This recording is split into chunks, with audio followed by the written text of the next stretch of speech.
What do you do if your father was such a negative influence that he crushed part of who you are? Every time you try to do a particular thing, you can't because of him. Here's what Dianne did. She had a dream where she finds herself in pilgrim times as part of a theatrical play. Sofie, on the other hand, has a dream where she misplaces a lady's small black male dog. What?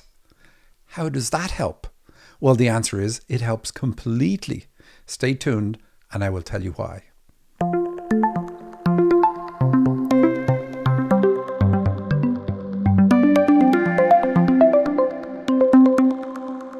Hello and welcome to the Dream Interpretation Podcast. I'm Michael Sheridan. This is another half hour of us eavesdropping on the communication between the spirit world and heroes on their journey, because that's what you are, a hero on a journey. Dreams are our first language, and in a dream we fully understand its meaning, and that's why these dreams come to Dianne and Sofie. They explain the origin of their issue and the detail of why it impacts them so much today and how it impacts them, so that they're then able to do something about it, grow through the problem. I say on the show all the time that the obstacle is the way, and indeed it is. We pick obstacles in our lives. Ooh, that sounds horrible. We pick our parents. We pick the parents with the particular issues that we need in order to be influenced in this negative way, so that it creates something in our lives that we have to overcome. Because we had this issue before we ever came here. Dianne and Sofie both had these issues before they ever came here. And the dads, although in this lifetime you could say are absolute jerks, and I have to censor my language because we're on the radio here, but they're really helping them to manifest an issue that existed in the spirit world that they came here to deal with. And that's true for all of us. And that's why we should all be looking at our dreams. We're meant to work on those issues, grow past them. And that growth is why we come here. Are you listening to your dreams? If not, why not? Your dreams are telling you what is the most important thing for you to overcome. And we're going to see that in the two dreams today. We are the chosen few because we do listen to our dreams. So let's do exactly that. Well, this first dream is from Dianne. In the dream, she finds herself in pilgrim times and rehearsing lines that she has in a theatrical play. And she calls the dream saying the lines. Let's take a look at it. I am gathering in pilgrim times, but also more modern. There is an outdoor area enclosed by a tall wall. There is a stage to the left that is connected to a wooden building that you enter by going downstairs on the right side of the stage. The building is like a lodge with one big room. There's going to be a theatrical play presented. I have a small part. I go down the stairs from the stage and run into a familiar looking man. He looks like a familiar British actor from Waking Life. He has blonde hair. He is sad. He has to say some lines that remind him of his son, who has died. I talk to him for a while, trying to comfort him. I go inside the lodge to get my lines that are written out. I find a man with the machine that types out the lines.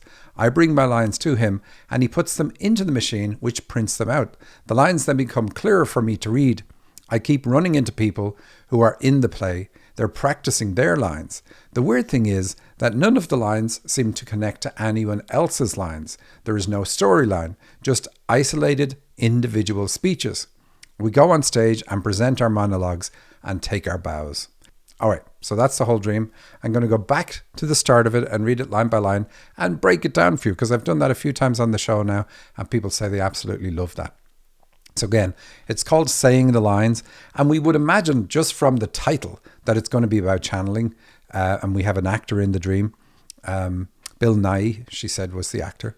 And he's British too. So we're going to cover all of that, but it's going to be really the spiritual gift of channeling, where you're told what to say by the spirit world and you're meant to say that onto whoever your client is when you're given a reading. So given that context, let's go to the start.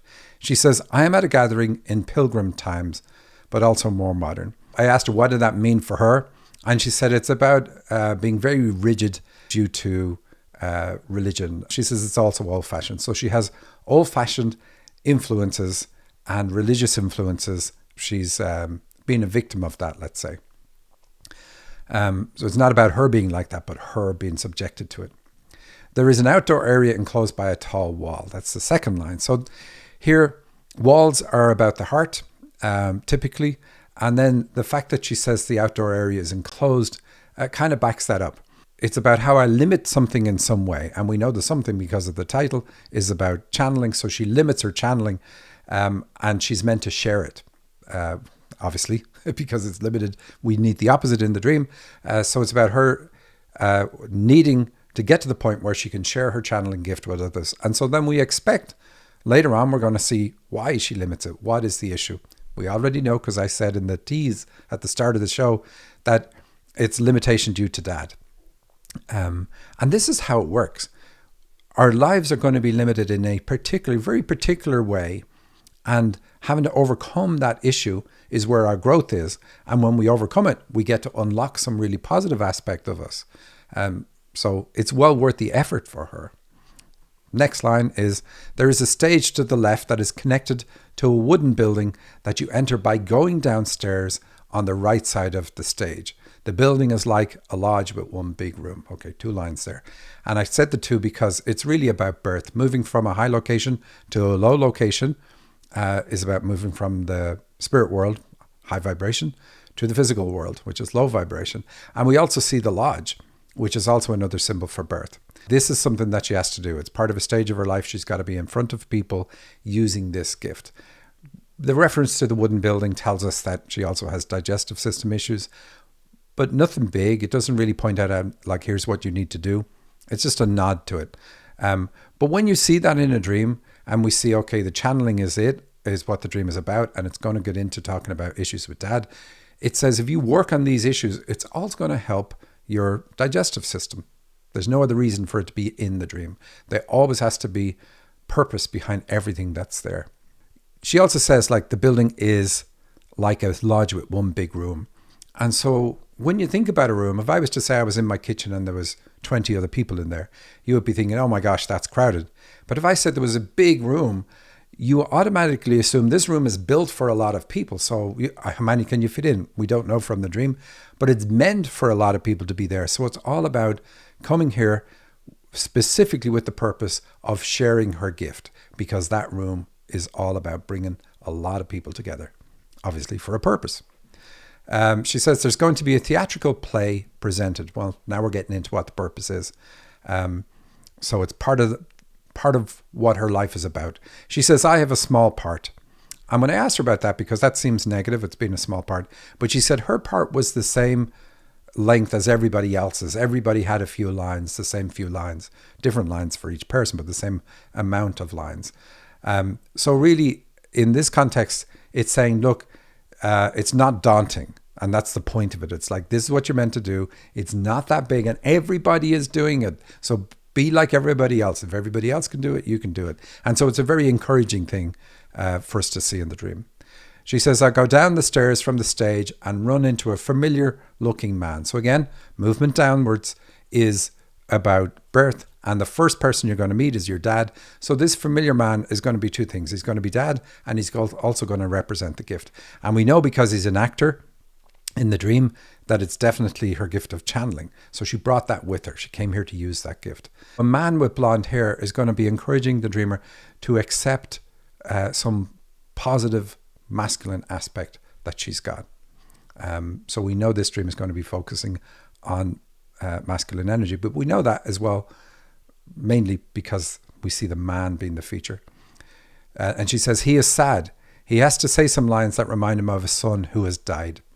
So this means that her masculine side, or an aspect of her that's connected to masculine side, died at a younger age. Dreams exaggerate, of course. It's not really dead. She can restore it. She can bring it back to life. And that's the point. What she's doing in her own dream is helping herself, healing her own inner child. She says, I'll go inside the lodge to get my lines that are written out. And we see this, the written out. So she's also a writer. So we see 2 gifts.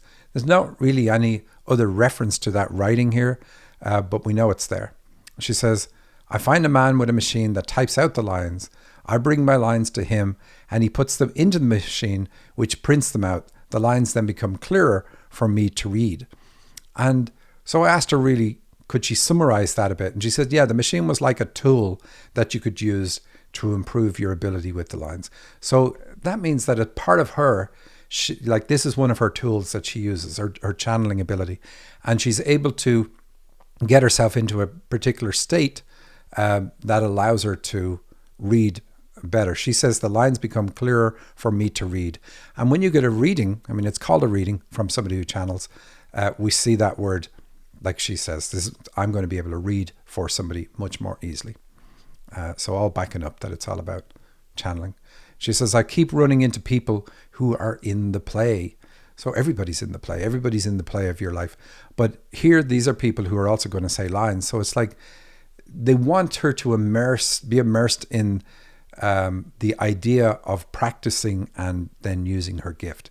And we know she doesn't, or she wouldn't have this dream. So the encouragement given by having other people there that are all connected to this gift.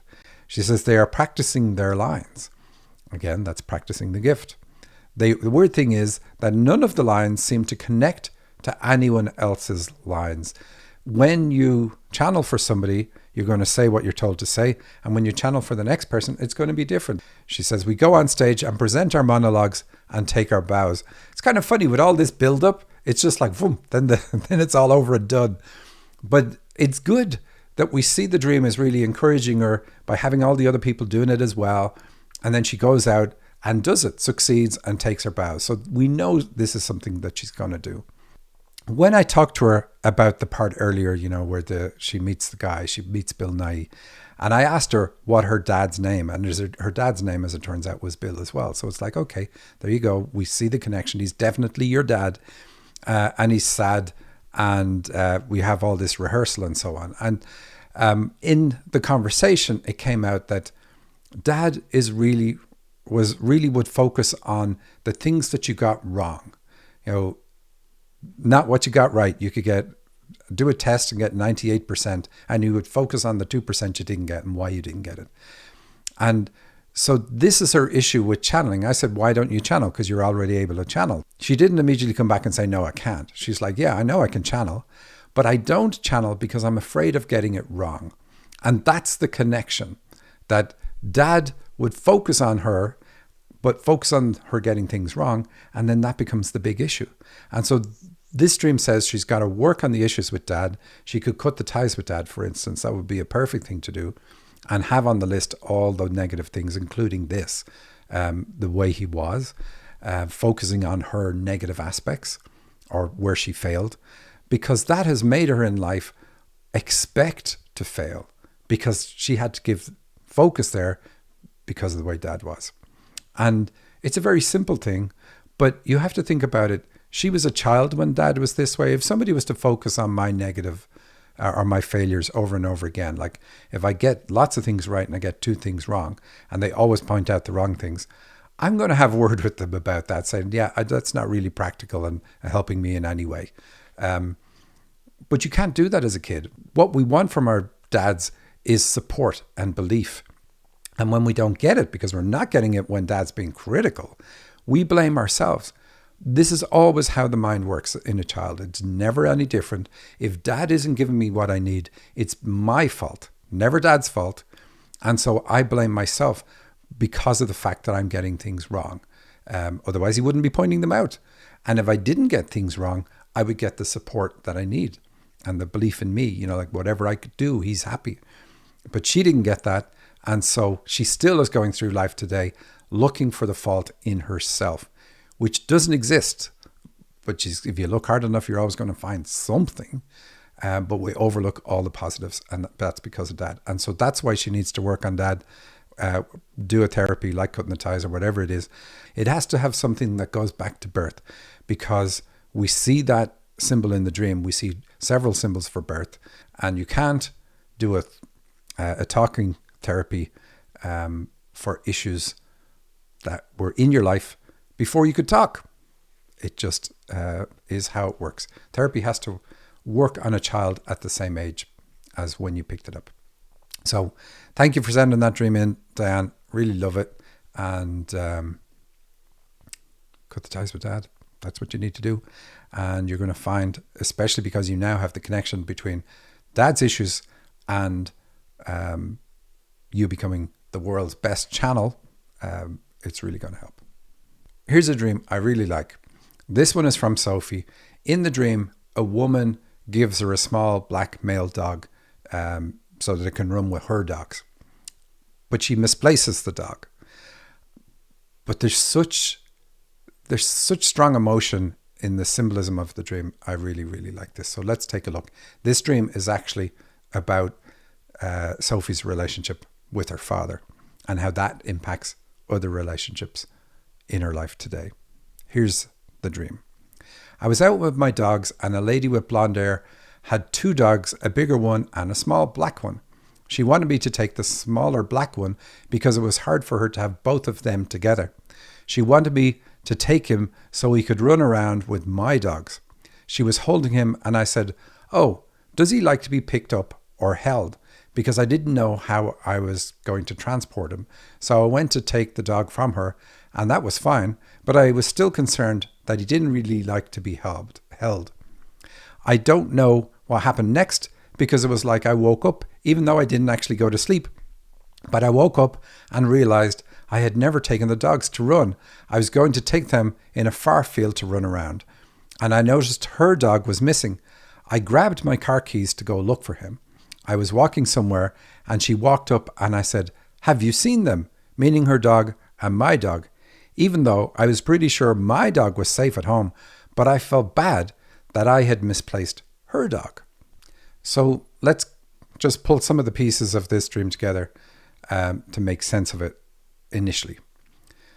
We know it's about masculine aspect because a male dog gets lost.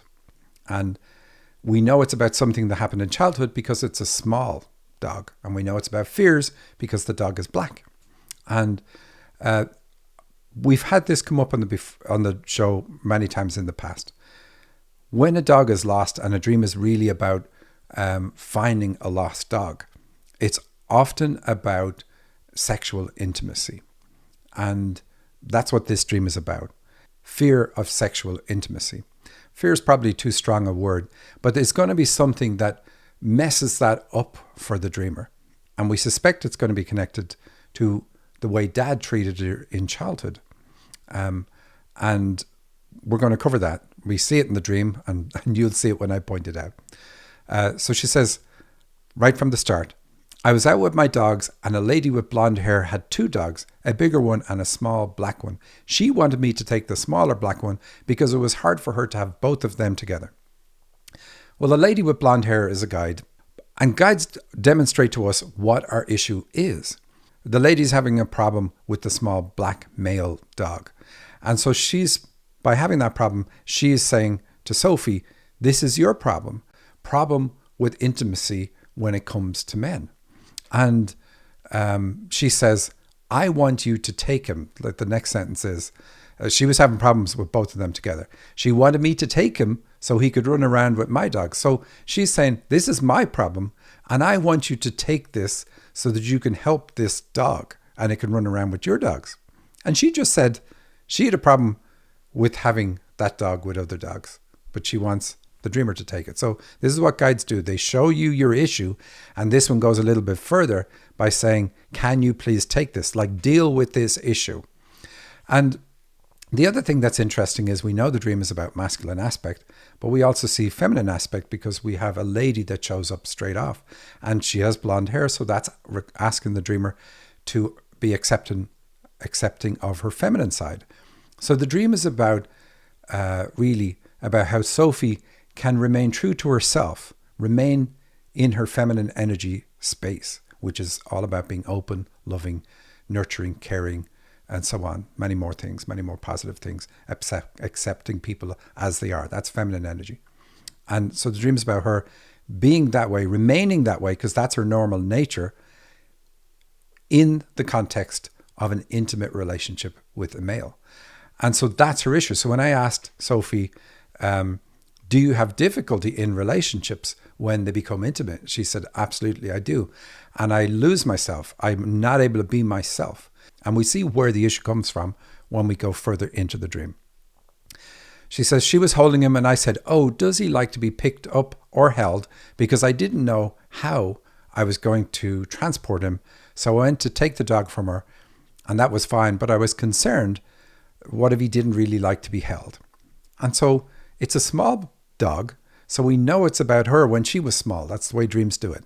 And it's a black dog. So we know it's about fears that she picked up when she was small. And we see here, she's asking, does this small dog like to be held?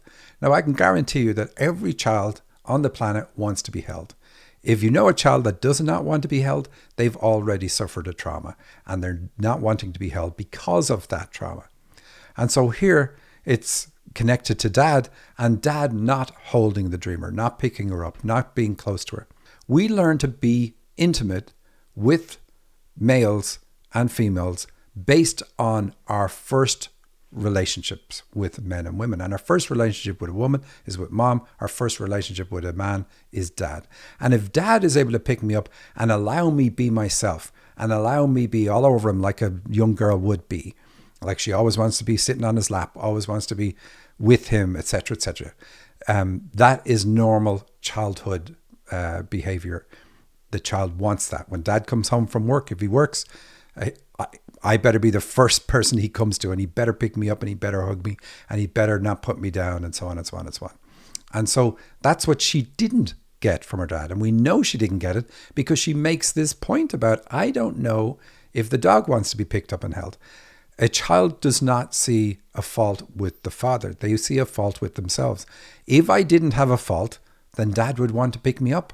The fact that he does not want to pick me up is proof that there's something I'm doing wrong. And I need to figure it out and fix it so that dad will want to pick me up.